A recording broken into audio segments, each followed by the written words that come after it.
सुरेश पाठक जी, विधान परिषद के अध्यक्ष माननीय सुब्रत यादव जी, ये सभी लोग अभी आपसे मुलाकात करेंगे। मैं मुंतज़रीन से भी उम्मीद कर रहा हूँ कि बहुत तेजी के साथ और जल्दी से इस जिम्मेदारी को पूरा करें।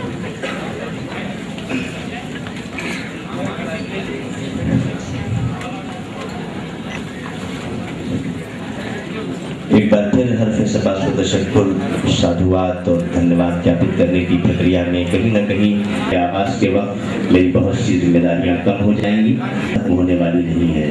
मुमकिन है प्रोग्राम हो तो खत्म हो जाए, तहरीकें अमूमन नहीं खत्म होती हैं और इस तहरीक, इस आवाहन बहुत तेजी से आगे बढ़ता हुआ अपने मिशन को पूरा करें।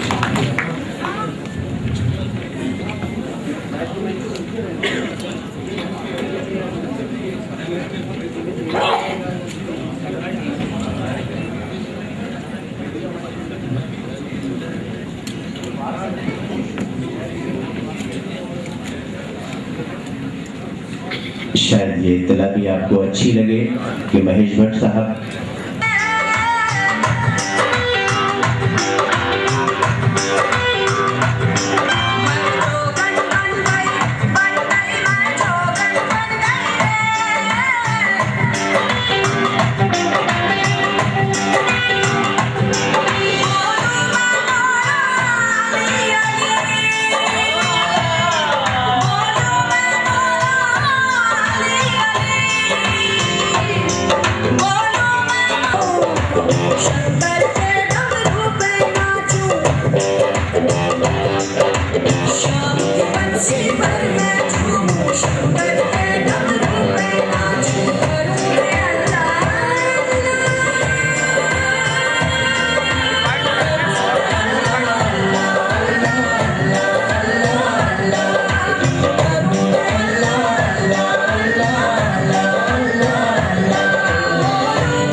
उर्दू प्रेस क्लब के ज़ेर-ए-एहतमाम उसके तत्वावधान में आयोजित होने वाला ये कारवाने अमन न रुके कहीं न थमे कभी, जो अपने आप में एक बहुत खूबसूरत सी और बहुत सुंदर सी तारीफ रचने जा रहा है, इतिहास लिखने जा रहा है। मैं चाह रहा हूँ कि सबसे पहले उर्दू प्रेस क्लब के दोनों चेयरमैन यानी माननीय सांसद आली जनाब इज़्ज़त माब AR शाहीन साहब और जनाब मुजीब सिद्दीकी साहब जो एग्जीक्यूटिव कमेटी के चेयरमैन हैं, ये दोनों हज़ार साबिक प्रोड्यूसर हैं BBC लंदन से। मैं चाहूँगा कि डाइस पर तशरीफ़ ले आए और अपने अपने मकामात पर तशरीफ़ फरमा हो, ताकि बैक वक्त इनकी अज़मतें भी हमारी नज़रों में रहें और इनकी मेज़बानी का फरदान किया गया है वो डाइस पर रहें और मेहमानों की गुलपोशी और उनके इस्तकबाल की रस्म का भी सिलसिला मुसलसल जारी रहे, ताकि बहुत देर तक और इस प्रोग्राम में को आपकी खिदमत। और साथियों, कलम की अजमतों को सलाम देख रहे व्यक्तियों से अनुरोध करूंगा कि स्वागत करें। हदिया एहतराम पेश कर रहा हूं अदब व तहजीब के साथ आली जनाब साबिक गवर्नर उत्तर प्रदेश रोमेश भंडारी साहब। जनाब और किन लफ्ज़ों के साथ उनके हुजूर में पहुंचूं जहाँ लफ्ज़ों का मुहतरम होना भी ज़रूरी है, मुहज़्ज़ब होना भी ज़रूरी है, शाइस्ता होना भी ज़रूरी है। हम हिंदुस्तान की तमाम सकाफ़ती अक़दार के हवाले से मोहतरमा मीरा रबाब को सलाम करना चाहते हैं। मोहतरमा मीरा रबाब साहबा,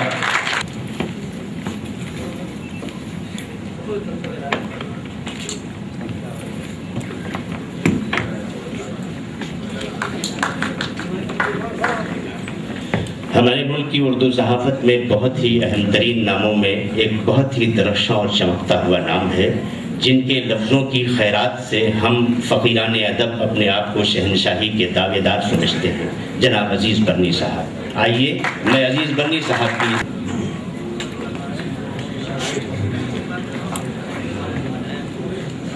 और अब मैं चाहूँगा कि जो मेज़बानी के फ़राइज़ बहुत ही, और साथियों कोई बातचीत नहीं, इन मेहमानों को सुनना है, महसूस करना है, इनकी दिक्कत का हिस्सा है, उसे अंजाम दें। शमा की मोहतरमा इस्मा आलम साहब, इरशाद हमीद आलम साहब,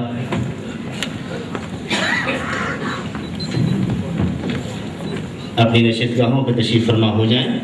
और इसके फ़ौरन बाद अरकान उर्दू प्रेस क्लब से मेरी गुजारिश है कि शमा रोशन करने के लिए गुजारिश करें। लेके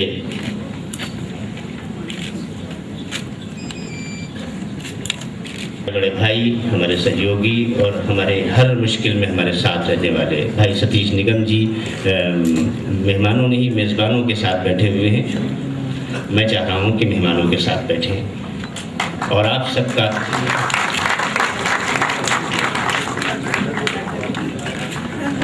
लेकिन मुझे आपकी समातों आपके और आप उस वक्त तक अपने मेहमानों का साथ देंगे जब तक ये मेहमान यहाँ तशरीफ़ रखते हैं पूरी मोहब्बत के साथ।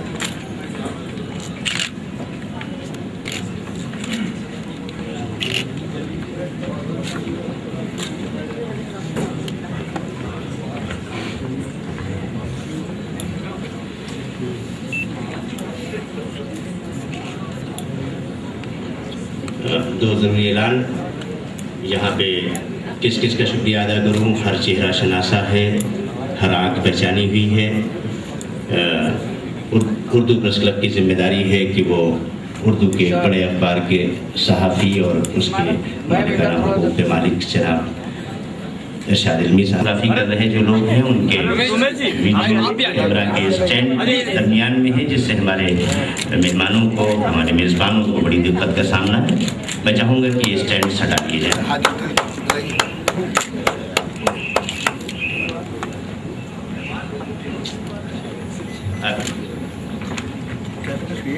निर्दिष्ट होना चाहिए, कहीं गिर के उसमें दरार सी आ गई। और उर्दू प्रेस क्लब क्या, कोई ये नहीं चाहेगा, कम से कम हमारे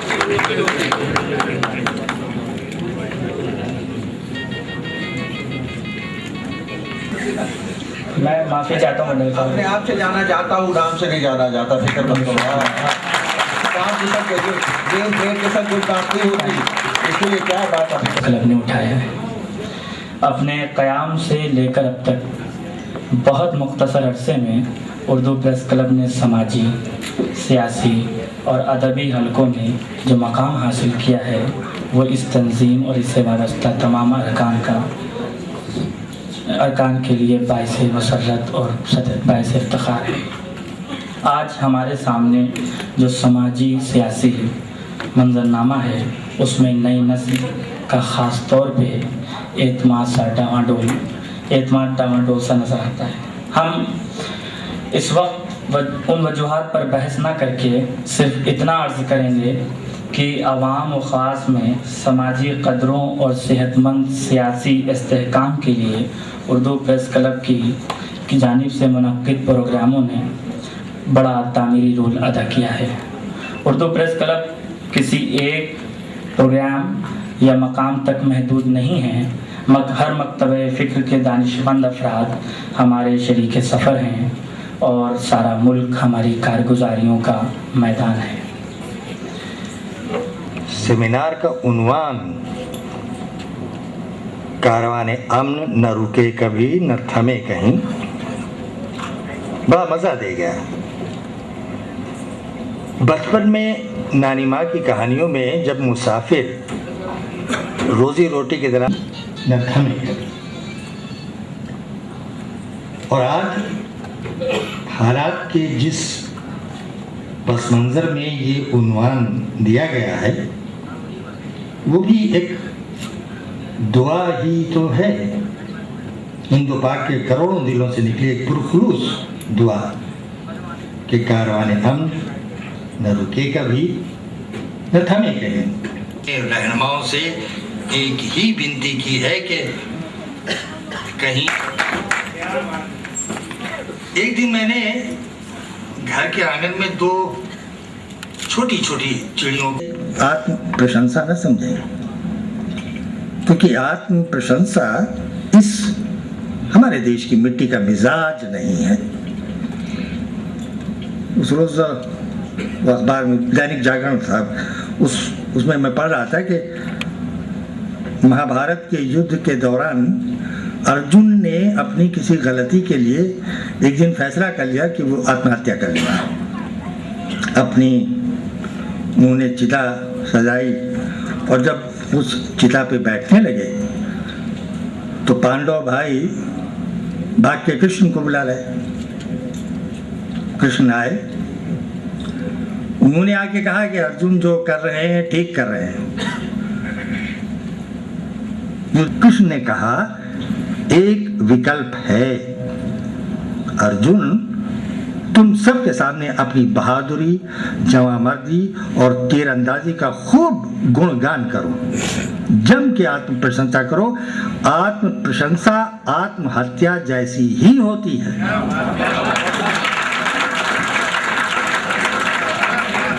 हम न रुके कभी न थमे कहीं।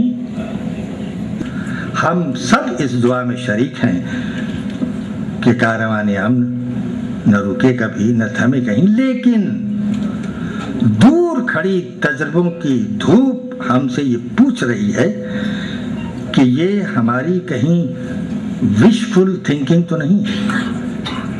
यानी हम चाहते तो हैं कि ऐसा हो, पर हकीकत में ऐसा है नहीं। मैं नहीं मानता कि सब कुछ वैसा हो गया है जिसकी तमन्ना दोनों देशों की जनता के दिलों में पिछले 50 वर्षों से पलती रही है। मैं नहीं मानता।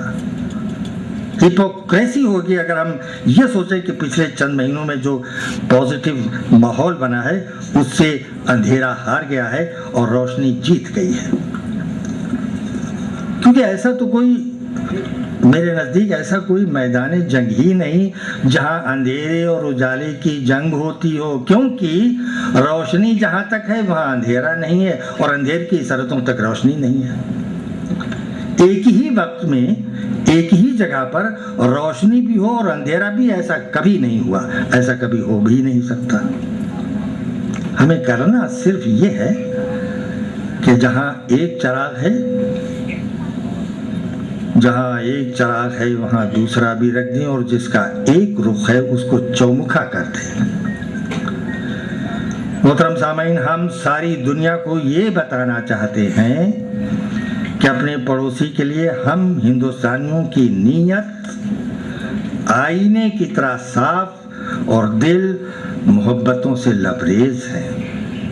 ताज्जुब होता है ये देखकर कि आधी सदी बीत गई और ये इतनी छोटी सी सच्चाई दिलों में अपनी जगह नहीं बना पाई, जबकि झूठ और झूठे प्रोपेगेंडे हमारे जहनों को बराबर जकड़ते गए। असल में दुनिया में शुरू से झूठ और सच का मामला ये रहा है कि झूठ जब आधी दुनिया घूम चुका होता है तब सच चलने के लिए जूते पहनना होता है। जमीन अब तो बस आसमान बाकी है। बहुत शुक्रिया।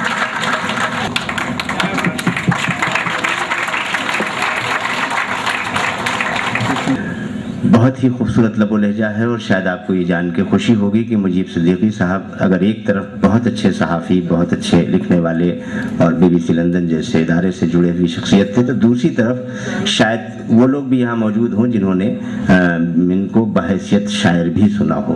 जनाब मुजीब सिद्दीकी एक अच्छे शायर भी हैं और हम समझते हैं कि किसी भी मोहब्बत की तहरीक को शायर के बगैर चलाया ही नहीं जा सकता। पूरी दुनिया, ख़ास तौर से हमारे दोनों पड़ोसी मुल्क क्रिकेट की कूटनीति लाख चला ले, लेकिन ये सच है कि क्रिकेट में एक मुल्क को हारना पड़ता है और जहां हार जीत होती है वहां जंग का तस्वुर होता है। सिर्फ अगर मोहब्बत हो सकती है तो शायरी से, अदब से, सहाफत से और इस तरह के रिश्तों से। आइए आवाज़ दे रहा हूँ जनाब सतीश निगम साहब को, जो समाजवादी पार्टी के प्रदेश सचिव भी हैं और इस नगर में उन्होंने इस कार्यक्रम को सजाने संवारने में हमीद मीडिया प्राइवेट लिमिटेड के साथ, उर्दू प्रेस क्लब के साथ बहुत ही सहयोग किया अपनी बीमारी और परेशानी के बावजूद। स्वागत करें सतीश निगम जी। वो कार्यक्रम जो अमन का पैगाम देने दिल्ली से चलकर सबसे पहले कानपुर आया और कानपुर में आने के बाद उसने अपनी सीमा यहीं तक नहीं सोच रखी। ये सीमा, इसके बाद प्रोग्राम कराची में भी होना है, प्रोग्राम हैदराबाद में भी होना है, इसके जस्ट बाद दिल्ली में भी होना है। प्रोग्रामों का एक निरंतर सिलसिला है जो पूरे हिंदुस्तान के शहरों में चलाया जाना है। इस सब कार्यक्रम में आए हुए हमारे आज के उर्दू प्रेस क्लब के अध्यक्ष हमारे बड़े भाई श्री AR शाहीन साहब, श्री मुजीब साहब, मसरूफियत के बाद भी इसका परवान चढ़ाने आए मुख्य अतिथि के रूप में आदरणीय बड़े भाई श्री महेश भट्ट जी, पाकिस्तान से चलकर हिंदुस्तान की धरती पर अमन का पैगाम देने आई श्री मीरा जी, श्रीमती मीरा जी, आदरणीय मीरा जी, हमारे हिंदुस्तान में प्रेस जगत के स्तंभ कुलदीप नैयर साहब, हिंदुस्तान के चर्चित गवर्नर, पूर्व गवर्नर आदरणीय रोमेश भंडारी साहब, विधान परिषद उत्तर प्रदेश के चेयरमैन आदरणीय श्री सुखराम सिंह यादव जी, पूर्व आदरणीय बड़े भाई साहिब सिंह वर्मा जी, श्री अजीज बरनी साहब, श्री शाद आलम साहब, जिन्होंने इस कार्यक्रम को सजाने में बहुत मदद की है, उनकी बेगम साहिबा इस्मा आलम जी, और इस कार्यक्रम को वास्तविकता में कानपुर में मूर्त रूप देने वाले हमारे छोटे भाई श्री तारिक फैजी साहब, श्री खालिद साहब। जलाओ दिए पर रहे ध्यान इतना, अंधेरा धरा पर कहीं रह न जाए, क्योंकि बहुत अंधेरा है इस दुनिया में। और मेरा ये मानना है जहां मोहब्बत नहीं होती, जहां प्यार नहीं होता, वहां अंधेरा ही अंधेरा होता है। और जब देश की सीमाएं तय होने लग जाएं, जमीन को बांटा जाने लग जाए और सरहदों पर जब जंग लड़ी लग, मां का भी सीना छलनी होता है जिसने उस बेटे को जन्म दिया होता। सीना छलनी होता है उस बहन का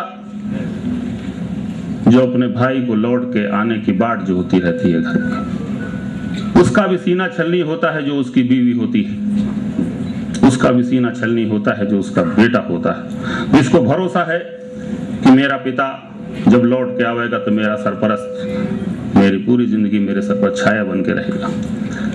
तो ये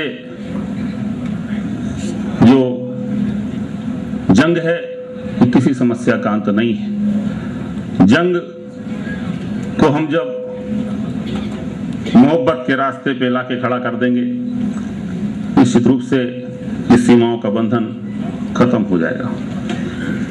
मैं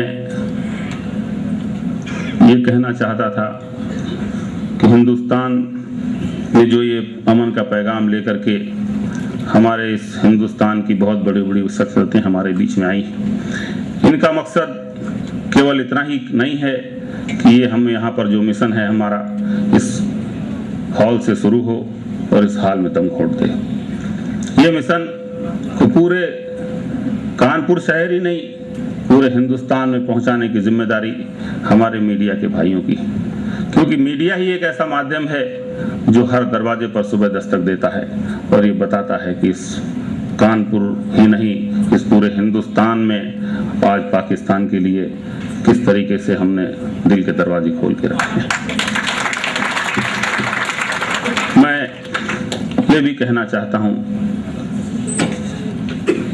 कि दिलों से दिलों को जोड़ने की बात अगर होने लग गई है तो कहीं ना कहीं रास्ते में अगर रुकावट होगी तो रुकावटों का भी अंत होगा। ज़रूरत है कि हम अपने घर से बाहर निकलें और जा कर के देखें कि आज हमारे आवाम की सोच क्या बन गई। आज हम हिंदू और मुसलमान की सोच नहीं रखते, आज हम हिंदुस्तानी और पाकिस्तानी की सोच नहीं रखते। अभी 4 दिन पहले टेस्ट मैच हुआ,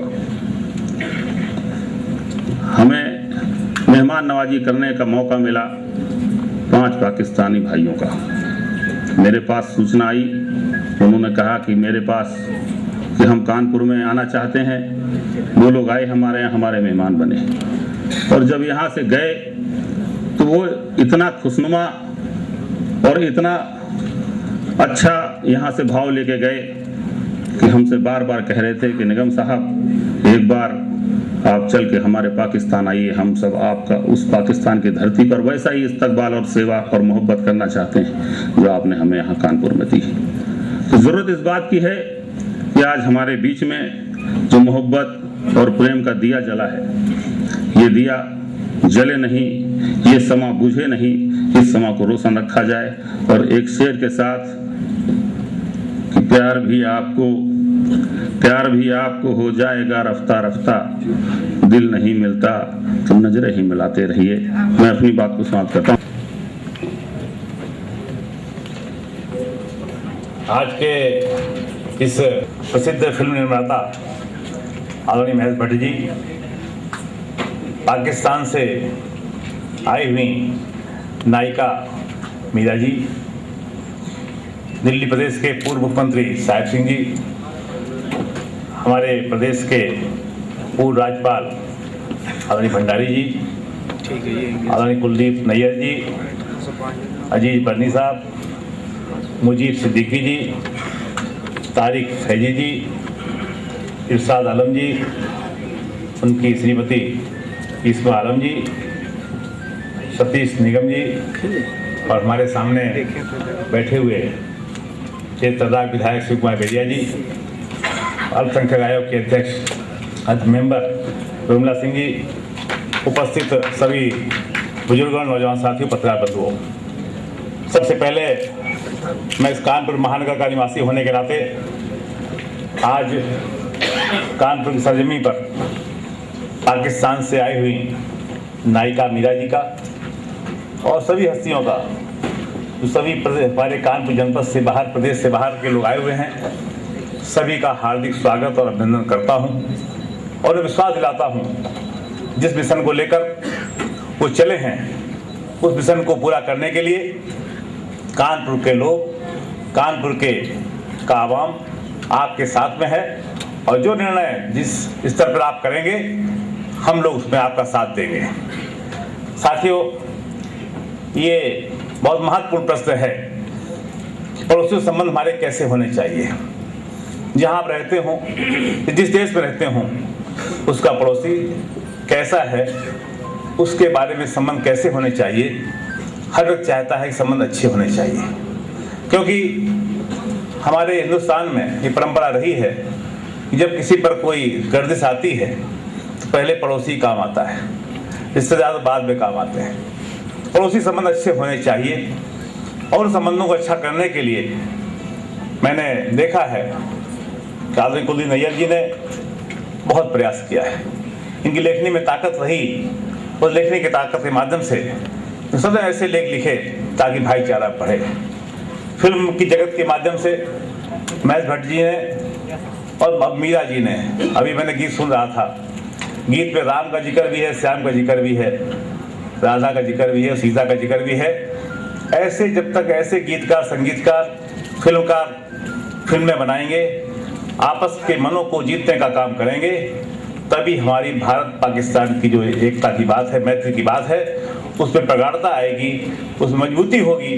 और उसके लिए सबसे बड़ी बात, हमारे आपकी सोच के साथ साथ जो लोग सरहदों में रह रहे हैं उनकी सोच बदलना पड़ेगा, क्योंकि असली दिक्कतें उनको आती हैं। हम लोग यहाँ दूर पर बैठे हुए हैं, उनके मनों को जीतना पड़ेगा, उनके मनों को बदलना पड़ेगा, तभी हम इस मिशन में कामयाब होंगे और इसके लिए हमें प्रयास करना चाहिए। सरहद चाहे पाकिस्तान के पास रहने वाले लोग हों और चाहे हिंदुस्तान के पास सरहद में रहने वाले लोग हों, उनके मनों को ठीक करना पड़ेगा, उनके मनों को बदलना पड़ेगा, तभी इस मिशन में कामयाब होंगे। और मुझे तो खुशी होती है, मेरा ताल्लुक समाजवादी पार्टी से रहा है और समाजवादी पार्टी के मुखिया माननीय मुलायम सिंह ने सदैव कहा है कि पाकिस्तान, हिंदुस्तान और बांग्लादेश का एक महासंघ बने। सदैव उसकी वकालत की, सदैव उसकी चर्चा की है। ऐसा कभी समय आएगा तो ये प्रदेश के मुख्यमंत्री होने के नाते माननीय मुलायम सिंह आज कर रहे हैं, कह रहे हैं, कई मौका यदि आया देश राजनीति करने का तो शायद इसमें और अधिक कामयाबी मिलेगी। वैसे मैं कहना चाहूँगा, चाहे भारतीय जनता पार्टी हो चाहे कांग्रेस हो, हर ने प्रयास किया है। बस चलाने का काम भारतीय जनता पार्टी के कार्यकाल में शुरू हुआ, फिर बंद हुआ, फिर आज से शुरू हुआ। तो ये प्रयास हर एक के मन में है, हर हिंदुस्तान के राजनीतिक व्यक्ति के मन में है, हर हिंदुस्तान के हर व्यक्ति के मन में है कि भारत पाकिस्तान के संबंध अच्छे हों। लेकिन उसके लिए सबसे बड़ी बात है, मैं बार बार कहूंगा, सरहद में रहने वाले लोगों के मनों को बदलना पड़ेगा, आगे उन्हीं को अगुवाई करनी पड़ेगी। हम लोग तो केवल दूर से कहने वाले लोग हैं, दूर के मन में अपनी भावना रखने वाले लोग हैं। हमारा सबका मन में भावना है कि सरहदें आपस में मिलनी चाहिए, जैसे पहले थी वैसा होना चाहिए। इस कार्यक्रम में आयोजक जो हमारे उर्दू खबर नवीस लोग हैं, उर्दू प्रेस क्लब के लोग हैं, उनका विशेष मैं आभार व्यक्त करता हूं, जिन्होंने हमारे कानपुर महानगर में इसकी शुरुआत की और अहम हस्तियों को हमारे बीच ला करके एक ऐसे विषय को चर्चा करने का अवसर प्रदान किया जिस विषय की आज समय की आवश्यकता थी। मैं पुनः अपने आए हुए अतिथियों का एक बार फिर आदरणीय भट्ट जी का, साहब सिंह वर्मा जी का, रोमेश भंडारी जी का और मीरा जी का इस कानपुर महानगर की ओर से, अपनी ओर से हार्दिक स्वागत अभिनंदन करता हूं। खूबियां जुड़ी हुई है जनाब के साथ। अजीज बनीर मोहतरम कुलदीप नैयर साहब, इरशाद हमीद साहब, महेश भट्ट साहब, मीरा साहबा, अस्मा हमीद साहबा, साहब सिंह वर्मा जी, रोमेश भंडारी साहब, यादव जी, निगम साहब, ख़वातीन और हजरात, जाफरी साहब इतने शानदार ढंग से मंच का संचालन कर रहे हैं। मेरे जैसे व्यक्ति के लिए जो केवल कलम चलाना जानता हो, जबान खोलना बड़ा मुश्किल नजर आता है।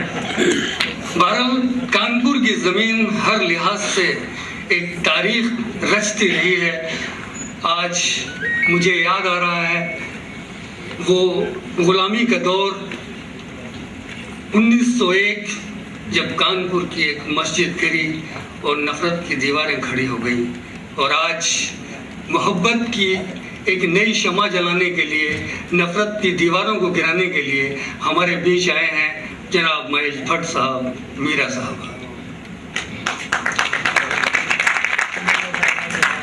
आज कानपुर के आसमान पर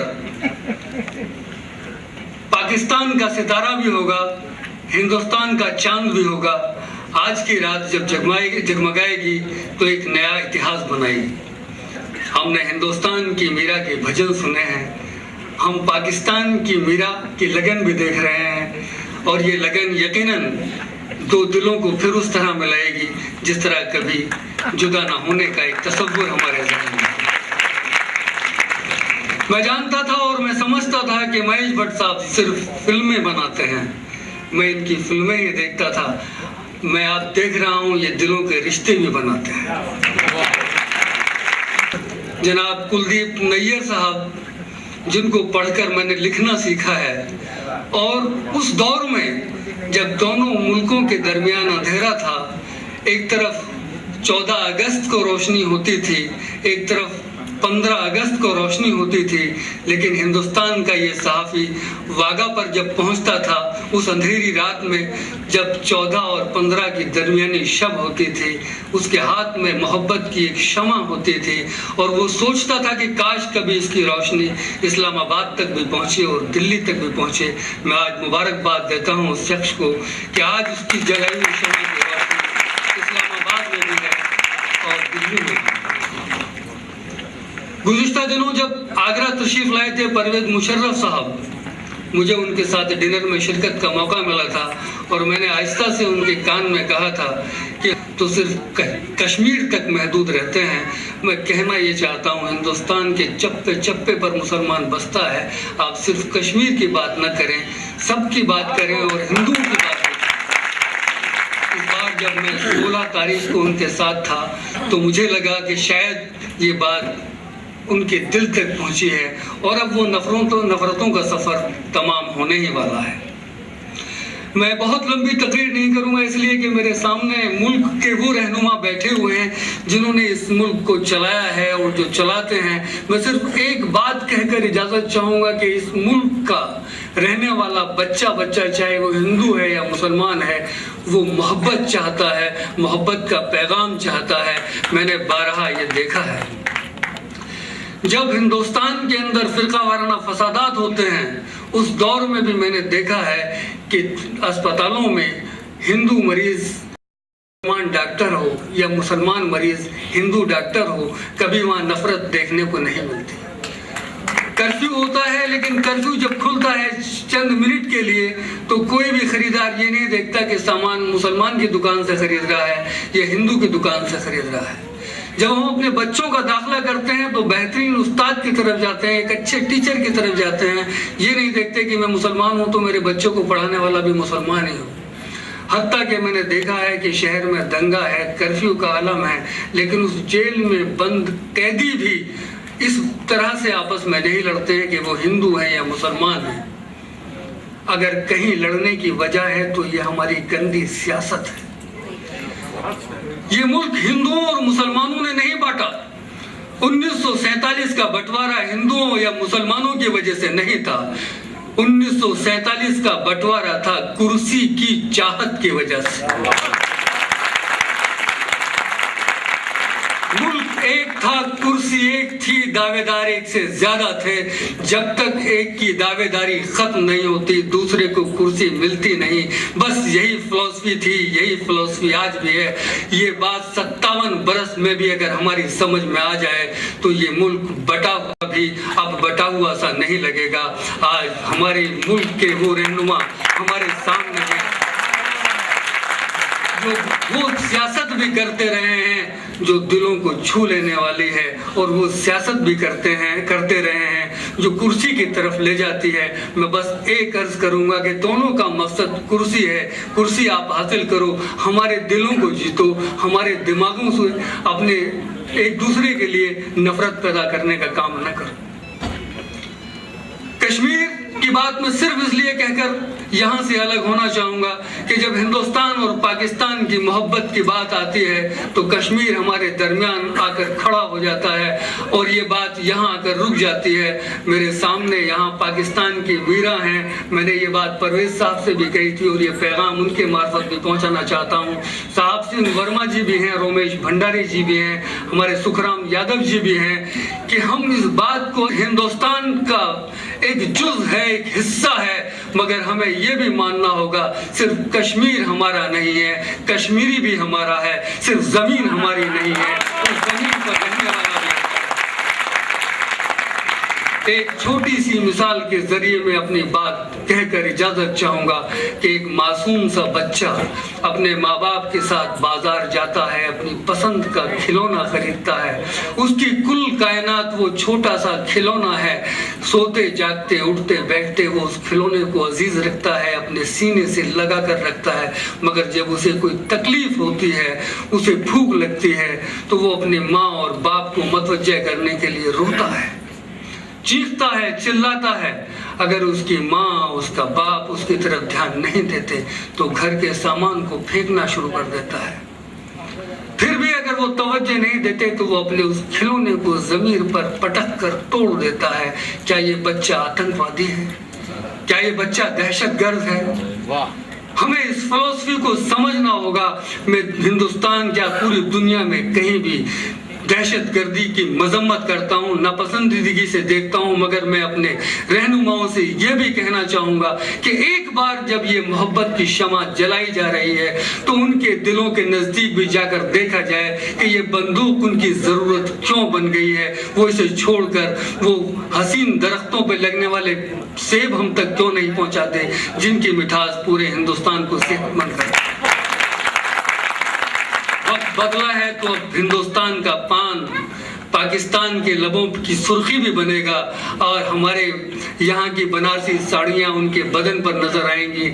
उनके मेवे काजू और पिस्ते और बादाम हमें यहाँ खाने को मिलेंगे। ये मोहब्बतों का सिलसिला एक बार शुरू हो जाए तो वो शख्स जिसने 1901 में यहाँ मस्जिद गिराने पर दो भाइयों को लड़ाने का काम अंजाम दिया था, वो फिर कभी कामयाब नहीं होगा। हमें उस तीसरी ताकत की चालों में, साजिशों में अब नहीं आना है, यही अहद कर लेना है और इस अहद के साथ यहाँ से हमको जाना है कि काश हमारी इस दोस्ती को नजर न लगे हमारे दुश्मनों की, ये मोहब्बत की शमा यूं ही चलती रहे। जो रोशनी यहाँ कानपुर से आज उठी है ये पूरे हिंदुस्तान और पूरे पाकिस्तान को रोशन कर दे। शुक्रिया, खुदा हाफिज़, जय हिंद। कारवाने अमन एक तहरीक है, एक मूवमेंट है जो आज कानपुर से शुरू हुआ और ये कारवान यहाँ से शुरू हुआ है। हमारा अगला पड़ाव दिल्ली में है, एक इनकाद कर रहे हैं इसी तरह की महफिल का। और जैसा अभी आपने फरमाया कि अब कश्मीर भी हमारा है और कश्मीरी भी हमारा है। इस ख्याल से हमारा दिल्ली के बाद इरादा श्रीनगर में एक कॉन्फ्रेंस करने का है और हमें बहुत खुशी इस बात की है कि कानपुर से मुझे उम्मीद नहीं थी कि एकदम से इतनी जल्दी महफिल का इनकाद हो सकता है। अभी चंद दिन पहले सतीश निगम साहब और हमारे चंद दोस्त यहाँ से आए हुए थे। हम लोग निर्मला देशपांडे जी के पास गए, जिनको गार्जियन कहा जाता है, जो बेलौस काम करने वाली मोहतरमा है और शायद उनका तस्करा नहीं हुआ यहाँ अभी तक, ये इत्तेफाक है। तो उन्होंने इन लोगों से कहा बातें सेकुलरिज्म की करते हैं, आप बातें और करते हैं, सेकुलरिज्म को छोड़िए, आप कंपोजिट कल्चर की बात कीजिए।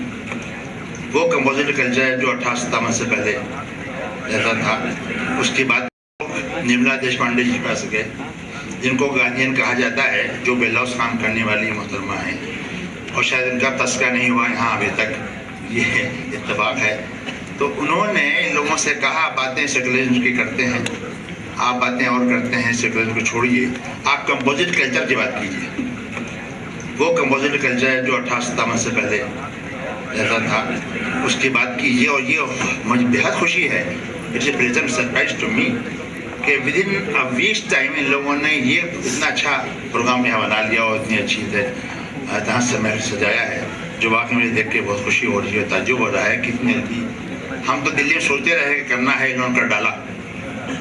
और ये हकीकत है कि ये कानपुर की शहर की खूबी है कि यहाँ से इस्लाम में शुरू होते हैं और लोग सबका ले जाते हैं, हम दिल्ली वालों से आगे बढ़ जाते हैं। निर्मला देश पांडे साहिबा तो तशरीफ नहीं ला सकी हैं, उनको इत्तेफाक से जाना पड़ गया किसी प्रोग्राम में जापान। तो उन्होंने एक मैसेज भेजा है, वो मैसेज ये है, मुझे बेहद खुशी है कि उर्दू प्रेस क्लब द्वारा सेमिनार किया जा रहा है जिसका विषय है कारवाने। मुझे भी इस कार्यक्रम में आना था लेकिन मैं नहीं आ सकी। ये भी ये जो बीड़ा उर्दू क्लब ने द्वारा उठाया गया है, ये एक बहुत बड़ा कदम है। हमारी नेक ख्वाहिश और पूरा सहयोग उर्दू प्रेस क्लब के साथ है और हमारे एसोसिएशन पीपल्स ऑफ एशिया जो इस मिशन के में काफ़ी ये आदान प्रदान का काम हमारे साथ चलता रहेगा। हम दोनों मिलकर दिल्ली में 18-19 जून को ऐसा ही कार्यक्रम करने वाले हैं। इस कार्यक्रम की सफलता के लिए मेरी ओर से बहुत बहुत बधाई। जब दो भाइयों में लड़ाई होती है, जो साथ पलते हैं, बड़े होते हैं, एक ही घर में बड़े होते हैं, उसमें दीवार उठ जाती है, लड़ाई बढ़ जाती है, यहाँ तक एक दूसरे मुँह नहीं देखते हैं। जब आग लग जाती है दोनों मिलकर बुझाते हैं। हमारी कोशिश ये होना चाहिए कि अगर वहाँ यहाँ से हम गंगा जल से इसको बुझाने की कोशिश करें तो पाकिस्तान के लोग अपनी नदियों का पानी डालें, तभी ये आग बुझेगी। और हमें उम्मीद है कि इंशाल्लाह ये काम होगा ज़रूर। इसके साथ हम आपसे मैं जब चीफ मिनिस्टर था उर्दू एकेडमी का चेयरमैन भी था, लेकिन मैंने बहुत कोशिश की कि मुझे उर्दू पढ़ाने के लिए उस्ताद मिल जाए। उस्ताद मिले पर एक दिन आए, दूसरे दिन नहीं आए, काम अधूरा रह गया। लेकिन आज जो मैं जिस वक्त सुन रहा था मुजीब साहब को, बरनी साहब को, खास तौर से जिस तरह से जिन अल्फाज का ये उच्चारण कर रहे थे, बोल रहे थे, बहुत अच्छे लगे। और फिर आज मैं सोच रहा था कि फिर कोशिश करूँगा दिल्ली जाकर इस उस्ताद की तलाश करने की। और ये मेरी तमन्ना है कि उर्दू एक दिन मैं सीख के ही रहूँगा, और तब मैं समझूंगा कि मेरा यहाँ आना एक अच्छा साबित हुआ, यहाँ आने का फ़ायदा हुआ। साइंस साहब मेरे अच्छे दोस्त थे, पार्लियामेंट में हम साथ रहे, उनके विचार सुनने का मौका भी मिला। साइंस साहब ने बहुत बड़ी कुर्बानियाँ भी दी हैं एकता के लिए, लोगों को जोड़ने के लिए। हमारे बीच में कुलदीप नैयर जैसे लोग बैठे हैं, ये सही कहा उन्होंने, जब भी जो कुछ भी कहा, जो कुछ भी लिखा, सच लिखा, सच के अलावा कुछ नहीं लिखा। जो उनकी आत्मा की आवाज़ थी, जो महसूस करते थे, जो इस देश के लिए ठीक है, वो उन्होंने लिखा, वो उन्होंने कहा। आज हमारा ये भी सौभाग्य है कि हमारे बीच में पाकिस्तान की एक ऐसी नायिका जिसको हिंदुस्तान के लोग शायद पाकिस्तान से ज़्यादा पसंद करते हैं, तो हमारे बीच में भी। और उनका केवल यहाँ पर कोई फिल्मों में भाग लेकर के कोई पैसा कमाने का काम नहीं है। महेश भट्ट जी ने सही चयन किया है, और मैं समझता हूँ कि वक्त आएगा कि मीरा जी इस देश के लोगों के दिलों, दोनों देश के लोगों के दिलों को जोड़ने के लिए एक बहुत मजबूत साबित होंगे। अपने बीच में भाई करके बात सोच रही। मैं अलीगढ़ मुस्लिम यूनिवर्सिटी में पढ़ता था, और यूनिवर्सिटी में पढ़ते पढ़ते मैं एक बात मेरे जहन में आई, और वो ये कि अगर हम इस देश में भी अमन से रहना चाहते हैं, इस देश में भी शांति से रहना चाहते हैं, प्यार से रहना चाहते हैं, सुकून से रहना चाहते हैं, तो हमें अपने पड़ोसियों से भी, और खास तौर से पाकिस्तान से अपने रिश्ते बहुत सुधारने पड़ेंगे। ये असलियत है। मेरा एक भाई अगर पाकिस्तान में रहता है और एक भाई हिंदुस्तान में रहता है, मैं कभी नहीं चाहूँगा इन दोनों देशों के आपस में झगड़े हों। हमेशा मैं ये चाहूँगा दोनों देश अमन से रहें, चैन से रहें, एक दूसरे के लिए काम करें।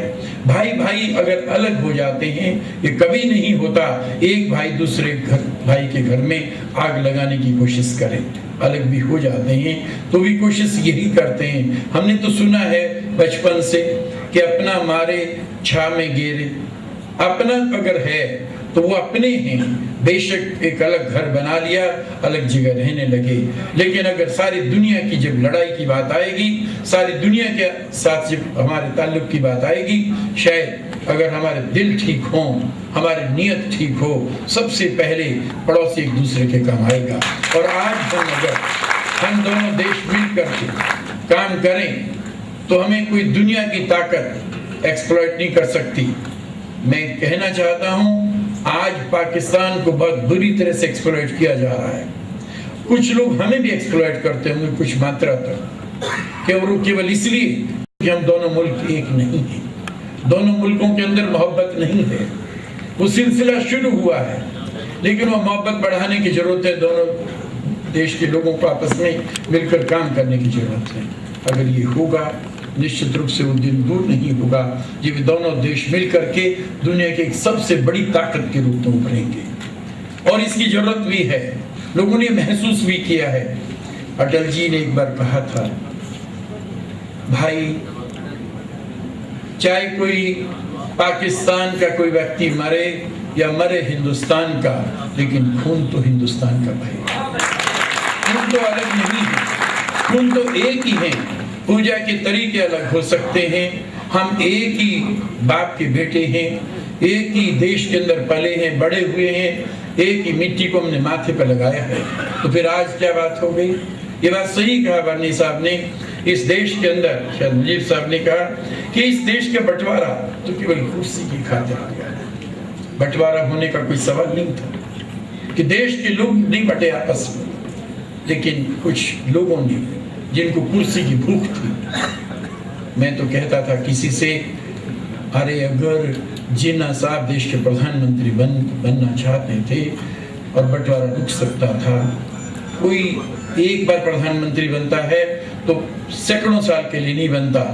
जहाँ भी जमहूरियत होती है, डेमोक्रेसी होती है, हर 5 साल के बाद, 4 साल के बाद, और हिंदुस्तान में तो कई बार हर साल चुनाव होते हैं, फिर बदल सकता है। बना देते एक बार प्रधानमंत्री, कम से कम देश के टुकड़े तो नहीं होते, देश बढ़ता तो नहीं, देश की ताकत तो एक होती। कौन सी बड़ी बात थी, लेकिन कुछ लोगों की अपनी बात थी।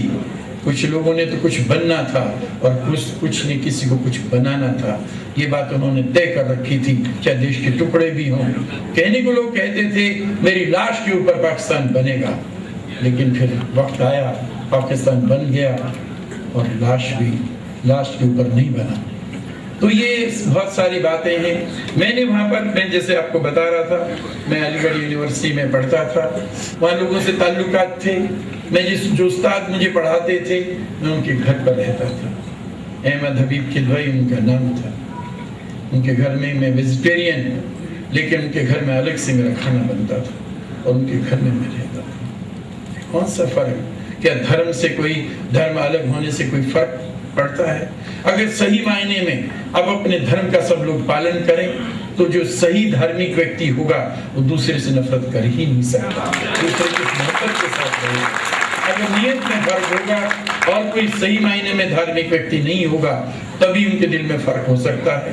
ईमानदारी सिखाता है धर्म, सच्चाई सिखाता है धर्म, आपस में मोहब्बत करना सिखाता है धर्म। धर्म तोड़ता नहीं है, धर्म बांटता नहीं है। घर में जो दीवारें, एक बार अपने शर्मा जी अपने जो कवि, उन्होंने कहा कि दीवारों में दरारें नहीं बढ़ती, दरारों से दीवारें बनती हैं। दरारें बनती हैं दिलों में तो दीवारें बन जाती हैं, मकान में, कमरों में दीवारें बन जाती हैं। तो ये तो चीजें हमें आपस में अपने मन को साफ करना है, अपनी नीयत को ठीक करना है। अगर हम ये कर सकें, एक सिलसिला शुरू हुआ है, बहुत ही पॉजिटिव वे में सारी बातें चल रही हैं। और मैं कहता हूँ कितनी बड़ी बात थी, अभी जनरल मुशर्रफ जब हिंदुस्तान में आए, चाहे यहाँ की सरकार ने बुलाए थे, लेकिन एक बात को भूले नहीं वो कि अटल जी से मिल करके जाना है। जिस व्यक्ति ने ये सब शुरुआत की, दिल से की, मन से की, ईमानदारी से की, सच्चाई से की, उस व्यक्ति से मिलना जरूर चाहिए। ये बात वो करके गए और मैं समझता हूँ कि जो अटल जी ने जो बात शुरू की थी, निश्चित रूप से वो दिन आएगा। यादव साहब ठीक कह रहे थे कि जो शुरुआत की थी वो एक बहुत अच्छी शुरुआत थी, अच्छे मन से शुरुआत थी, अच्छी नीयत से शुरुआत थी। निश्चित रूप से वो दिन आएगा। हो सकता है वो दिन भी आए जब ये दो देशों का नाम दोबारा से फिर एक हो जाए। सारी दुनिया को दिखा दें कि हम भी वही हिंदुस्तानी हैं, जिससे गालिब साहब ने जो कहा था, सारी दुनिया में कुछ बातें ऐसी हैं जो केवल हिंदुस्तान में हैं, जिनको कोई मिटा नहीं सकता। तो बातें फिर पैदा हो सकती हैं, इसी की जरूरत है। आपने आज जो ये कार्यक्रम किया है, निश्चित रूप से कि उस दिशा में एक बहुत मजबूत कदम होगा, बहुत सही कदम होगा, जो दोनों देशों के लोगों को मिलाने में, आपस में जोड़ने में और दोनों देश के विकास के लिए जो एक बहुत सही साबित होगा। इन शब्दों के साथ उन्हें आपने बुलाया, मौका दिया, आपका धन्यवाद जी। देखिएगा, अरे भैया नीचे आओ भाई, देखिएगा।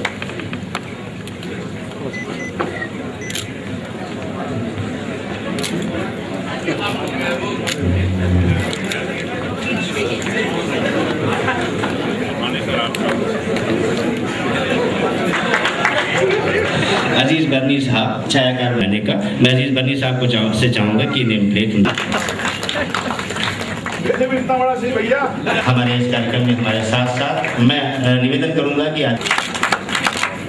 श्री आमिर मलिक साहब आगे साहब की गुलगोशी के लिए आमिर मलिक साहब अजीज बर्नी साहब की गुलगोशी कर रहे हैं, उनको हदिया गुल पेश कर रहे हैं। सतीश निगम साहब से अपनी भरपूर मेहमान नवाजी का सबूत दिया है और आप जोरदार तालियों से सतीश निगम साहब के लिए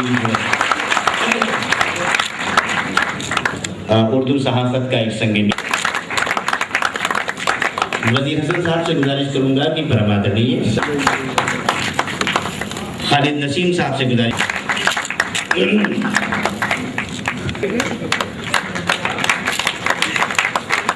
और वो पाकिस्तान क्या जो हिंदुस्तान के हर अमल का फौरन जवाब न दे। मीरा साहिबा से गुजारिश है कि मोहतरमा इस्मा आलम साहिबा को की गुड जोरदार तालियां आपकी ज़रूरी हैं, क्योंकि इसकी गूंज पाकिस्तान के ऐवानों तक पहुँचनी है। कोई एतराज़ पाकिस्तान की तरफ से कोई इम्कान ही नहीं कि मीरा साहिबा ने किसी खातून का इस्तकबाल क्यों किया और उसको गुल क्यों पेश किए। हमने सारे एतराज़ात की बुनियादें हटा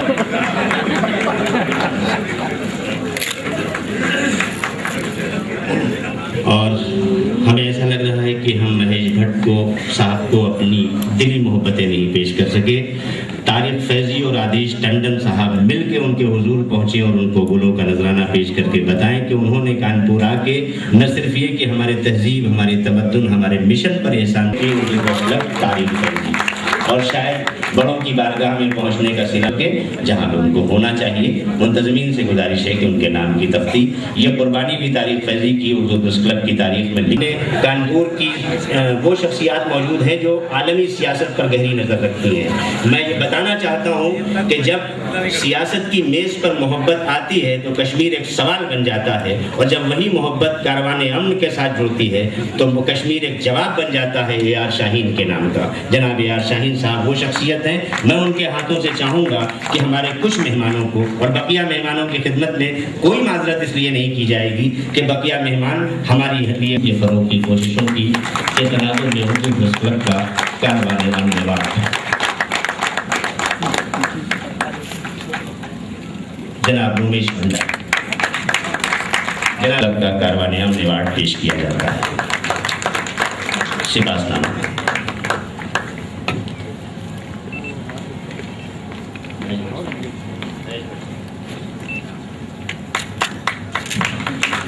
हिंदुस्तानी सिनेमा को एक नई जहत देने वाली उनकी गैर मामूली हिदायतकाराना सलाहियतों के इकरार में हिंदो पाक की दोस्ती की फरोग की कोशिशों के मौके पर उर्दू प्रेस का कारवाने अमन अवार्ड पेश किया जाता है।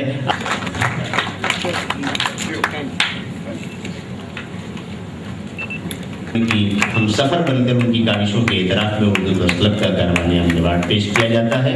आप हर सिंह यादव जी अपने करकमलों से सम्मानित करने जा रहे हैं अब्दुल रशीद शाहीन की खिदमत में हिंदो पाक यकजहती के फरोग के सिलसिले में।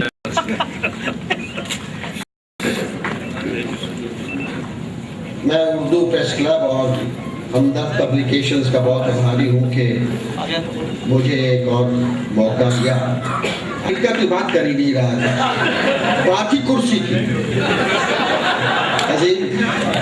अजीज ने कहा ना, अजीज बरनी ने कहा कि देश का बंटवारा हो गया, क्योंकि एक कुर्सी थी और दो लोग दावेदार थे, तो मैं ये नहीं चाहता था कि यहाँ कुछ बंटवारा हो जाए।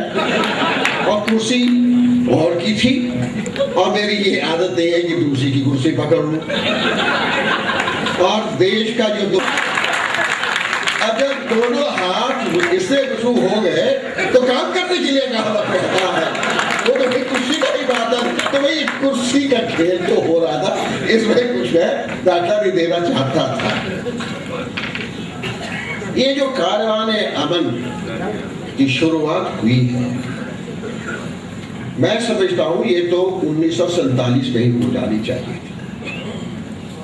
1947 में ही होनी चाहिए थी, लेकिन एक वो साजिश थी अंग्रेजों की कि जब दो भाई लड़ते हैं, वो हाफत होती है, उसका फायदा उठाओ, और यही बात हुई। उस वक्त बंटवारा हो गया, और उस वक्त अगर खून खराबे के बाद, और मैं भी एक रेफ्यूजी हूँ, लाहौर में मेरी पैदाइश हुई है, मेरे जैसे लोग ना होते, लेकिन लड़ाई हुई, झगड़े हुए, खून खराबा हुआ, दो मुल्क बन गए, तो एकदम अगर कारवाने अमन शुरू हो जाता तो कुछ देर ना होती हमारे बीच में भाईचारे का भाव पैदा करने की। क्योंकि मैं ही जानता हूँ, लाहौर में जब पढ़ता था, हमारे स्कूल में गुरुद्वारा था, मस्जिद थी, मंदिर, तीनों साथ साथ वहां जाते थे, और कोई भी हम आपस के बीच में कोई अंतर नहीं रखते। तो ये बहुत फिर पैदा हो सकता था, लेकिन इसका फायदा अंग्रेजों ने उठाया और ये नहीं सिर्फ वो चाहते थे कि बंटवारा हो जाए, लेकिन जो दिल तोड़ दिए थे वो भी टूटे रहे। और कश्मीर का मुद्दा जो अब हमें जो फाइलें दिखाती हैं, जो सारी सूचना मिलती है, ये उनके अंग्रेजों का बहुत जबरदस्त वहां एक हाथ था कश्मीर के मुद्दे। तो ये मामला अभी चलता रहा है और मैं समझता हूं आखिरकार बाकी दो चीजें तो बदली जा सकती हैं। जो जियोग्राफी है, जियोग्राफी को तो बदल सकते नहीं। हम दो पड़ोसी हैं और दो पड़ोसी होते हुए हमें आपस में मिलजुल कर रहना पड़ेगा। अगर मिलजुल कर रहते नहीं हैं तो दोनों नुकसान और किसी को नहीं होगा, अपना को ही होगा। तो पीछे रह जाएंगे, अपने ही देश रह जाएंगे और फायदा तीसरा उठाएगा। जब मैं विदेश मंत्रालय में था, अब 20 साल हो गए हैं पूरे, विदेश सचिव था, उस वक्त मैं लाहौर गया, इस्लामाबाद गया। इस्लामाबाद में बहुत लोगों से मुलाकात की। एक पत्रकार भी आके मिला, नौजवान पत्रकार था, और आकर सीधा मेरे से यही सवाल पूछा कि मुझे समझ नहीं आती कि ये क्या हो रहा है हमारे दो मुल्कों के बीच में। मैं किताबें पढ़ता हूँ, किताबों में बहुत कुछ लिखा हुआ है, एंटी इंडिया, गलत है या सच है मुझे मालूम नहीं, लेकिन दो पड़ोसी हैं, पड़ोसियों को इकट्ठे रहना चाहिए। अगर हमें लड़ाई लड़नी है कश्मीर में और धरती के लिए लड़ाई नहीं लड़नी चाहिए। अगर हमारी कोई लड़ाई होती है, लड़ाई ये होनी चाहिए कि कौन ज्यादा कारखाने बना रहा है, किसकी धरती से ज्यादा उत्पादन हो रहा है, कहाँ आके कितने लोगों को ज्यादा तालीम मिल रही है, कितनी ज्यादा सीमेंट फैक्ट्री बन जाएगी। अगर हमारा मुकाबला होना चाहिए तो वो मुकाबला होना चाहिए मैदान जंग में, मुकाबला नहीं होना चाहिए। अब ये बात थी 20 साल पुरानी, और उस वक्त मैं किस लिए गया था, वो ये बात कारवान अमन को शुरू करने के लिए राजीव गांधी और जिया उल हक के बीच में समझौता हो गया था कि कदम कदम हम उस मंजिल पे पहुंच जाएंगे जो हमारे बीच में मतभेद है वो हम खत्म कर देंगे। लेकिन वहां कोई ताकतें थी जो उनको मंजूर नहीं था। अब 20 साल के बाद जो माहौल हम उस वक्त पैदा करना चाहते थे, वो माहौल अब पैदा होने शुरू हो गया है। जो मुझे बात मुख्य लगती है, ये दोनों मुल्कों के पास न्यूक्लियर वेपन्स है। कोई भी न्यूक्लियर वेपन्स इस्तेमाल नहीं कर सकता। दोनों नेताओं के बीच में ये समझौता है, फैसला है, सब मानते हैं कि लड़ाई के माध्यम से ये कश्मीर का मुद्दा हल नहीं हो सकता, बातचीत के माध्यम से ही होगा। और अगर ये बात है कि लड़ाई लड़नी नहीं, बातचीत से ही फैसला होना है, तो मुझे ये रंज होता है जब मैं देखता हूं कि एकदम करोड़ों अरबों खरबों रुपए खर्चे जा रहे हैं हमारे दोनों मुल्कों के हथियारों खरीदने के लिए। अमेरिका कहता है पाकिस्तान को आप F-16 ले लो, हमें कहता है कि आप F-16 ले लो और F-18 भी ले लो और दूसरी चीजें भी ले लो। मैं सवाल ये पूछता हूं, हम दोनों मुल्क ये क्यों नहीं फैसला कर सकते कि हम भी नहीं लेंगे और आप भी बदलो? अरे अगर लड़ना नहीं है और अपनी फौजें हैं, अपने जो सुरक्षा के लिए काफी है, आपस के बीच में तालमेल होनी चाहिए, फौजों के बीच में तालमेल होनी चाहिए, डिफेंस मंत्रालयों के बीच में तालमेल होनी चाहिए। तो हम ज्यादा खर्चा क्यों करें कि जितने हम खर्चा कर रहे हैं ये सारे हवाई जहाजों के लिए, ये बंदूकों के लिए, एक दूसरे को मारने के लिए, और जिसको इस्तेमाल नहीं किया जाएगा और लाभ किसको होगा कि किसी और की फैक्ट्री नहीं बंद होगी, उसी पैसे के लिए हम ध्यान। हमारे मुल्क में, पाकिस्तान में इतनी गरीबी है। अरे कितने लोग अभी इतने साल हो गए आजादी के, कितनी हमारी जनता अभी गरीबी रेखा के नीचे रह रहे हैं। कितने गरीब लोग हमारे अशिक्षित हैं, कितने लोग हैं जिनको हमारे अभी दवाई भी नहीं मिलती। क्या भैया हम ये खरबों रुपए उसके ऊपर क्यों नहीं इस्तेमाल कर सकते? अकलमंदी की बात तो हमें यही सिखाई जाती है, और इसके ऊपर हम क्यों नहीं ध्यान देना। और ये कारवान अमन को जो बहुत अच्छी शुरुआत। मैं उर्दू प्रेस क्लब को मुबारकबाद देना चाहता हूँ कि ये कदम उठाया। मैं हमीद पब्लिकेशंस को भी मुबारकबाद देना चाहता हूँ, क्योंकि आखिरकार किसी न किसी को जिम्मेदारी उठानी पड़ती है पैसे भी खर्चने की और ज़रा रहनुमाई की वो कर रहे हैं। ये बहुत अच्छी चीज़ है। अरे बाकी लोग तो पैसा करते हैं अपने अयाशी के लिए, ये तो मुल्क के देश के हित के लिए, दो मुल्कों के बीच भाई जोड़े के लिए कर रहे हैं। मैं उनको ये बात देता हूँ। और मुझे ये भी कहा गया कि महेश भट्ट जी और नीरा जी ने जिम्मेदारी ये उठाई है, पहले तो इसमें उनका बहुत अच्छा योगदान रहा है, और ये भी जिम्मेदारी उठाई है कि पाकिस्तान में भी जाके कुछ करेंगे। मैं कहता हूँ जरूर जाइए, हमारी कुछ शुभकामनाएं आपके साथ हैं। जब चलेंगे अब हमें भी डरने बच्चा आ रहा है, हम भी चलेंगे, उसमें कोई वो बात नहीं है। लेकिन ये भी आपको मैं कहना चाहूंगा कि वहां आप पाएंगे कि कोई एजेंसीज, कोई लोग हैं, कोई ताकतें हैं, बहुत कम हैं, जिनके हित में ये नहीं है, हमारे देशों के बीच में भाईचारा उनके हित में नहीं है। इसका आपको मुकाबला करना होगा।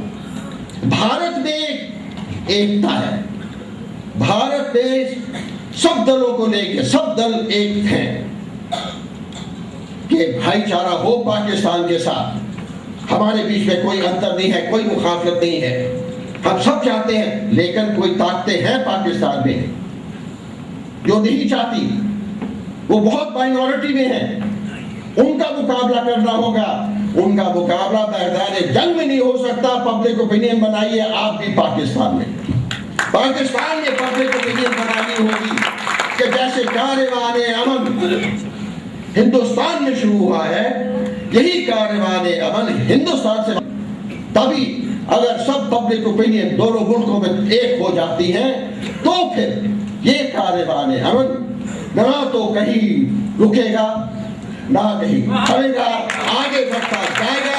कोई ताकत हमें रोक नहीं पाती। यही कहकर मैं आपका शुक्रिया अदा करता हूँ।